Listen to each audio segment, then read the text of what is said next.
Hello and welcome to the podcast. I'm your host, Norman Schafer.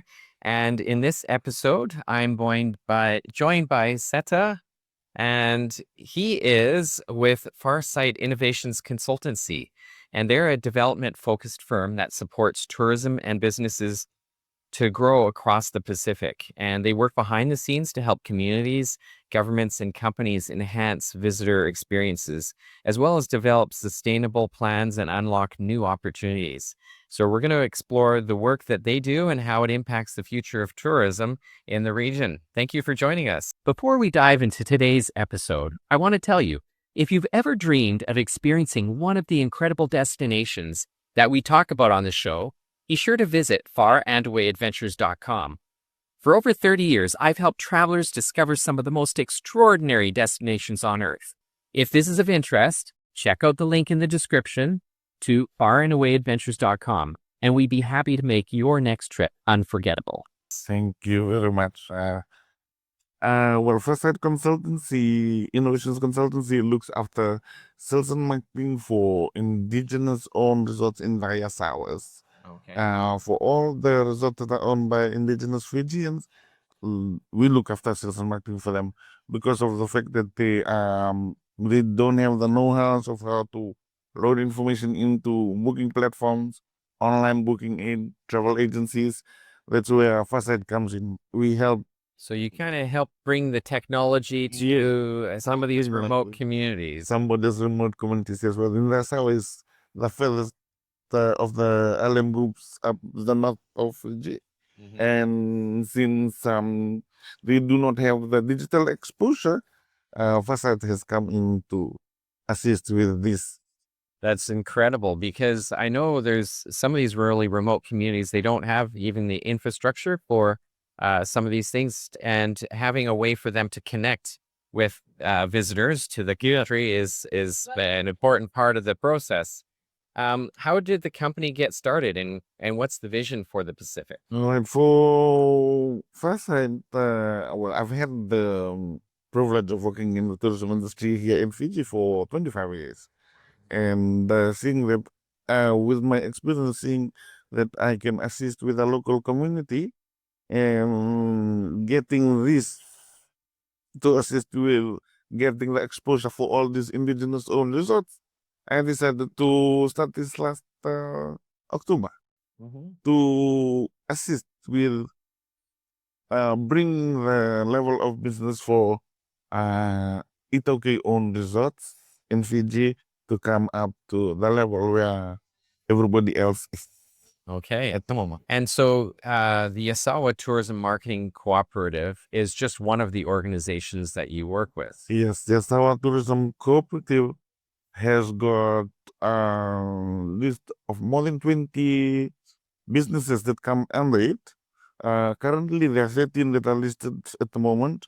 And in the next 12 months, we'll have another 12 to 20 other properties that will come under that listing. And I will have to add on to my list of hotels to look after when those come on board. Wow. Okay. And I do not only work with Yasawas, I also have one of the resorts on mainland that's called Natali Lodge. That's a place in Fiji that does the dolphin watching. Oh, wow. Okay. So there's lots of options there. Yeah. Can you tell me a little bit about how you help communities balance tourism with environmental and cultural preservation? With the reviews that the guests give within each resort, something that I have the access to, I bring this back to the hotel owners and we work on ways in which we can have the rubbish disposable to be catered, looked after better, and how to reuse and recycle things at the resort instead of just throwing them in the dump and things like that. Yeah. And also, waste management is one thing that we are Waste working management, yeah. Is something that we're working towards at the moment, and all the members of the SR cooperatives are going towards that. And that's something that they're working very hard to. improve on. Well, yeah, and because And bringing plastics into these little remote communities, they don't have recycling facilities and other things like that. So they really have to find ways to preserve their local ecosystem. yes, to make it as beautiful as it is, Mhm. that it looks the same all the time. Yeah.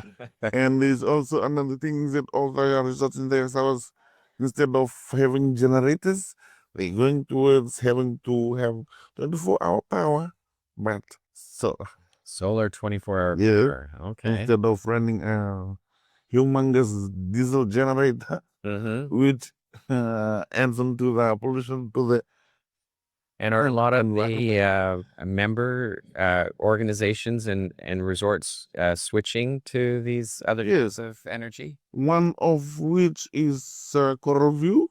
Mm-hmm. They have 24-hour power solar operator. The Coral View Island. Coral View Island Resort. Yes. Mm-hmm. Okay. And yes. Are there others that are working towards that? Yes. All the other Yasawa cooperative member marketing cooperative members are also working towards it. They've been encouraged to do it because uh well, with the drive to on working towards sustainability Mm-hmm. in the community. Well, and there are many members. There's the Nambua Lodge as well as the Bay of Plenty Resort, the Yasawa Tropical Dive and Nakila Lodge, just to name a few. Yes. Mm-hmm. Well, yes, Bay of Plenty and Nambua Lodge has got 24-hour power, and Bay of Plenty has now been renamed to Sasa Nature Lodge. So that name will cease sometime soon. Yeah. It will now be known as Sasa Nature Lodge. Sasani Chalon. Okay. Wonderful. Well, thank you for sharing me a little bit about the work that you do and how you're kind of bringing lots of different organizations together and helping promote their cute and small, I would say, boutique locations to the world. Simple yet classy. Yes. Thank you. Thank you for taking the time to come and talk to us. Thanks for tuning in. Discover your next unforgettable journey at farandawadventures.com. Experience the world differently.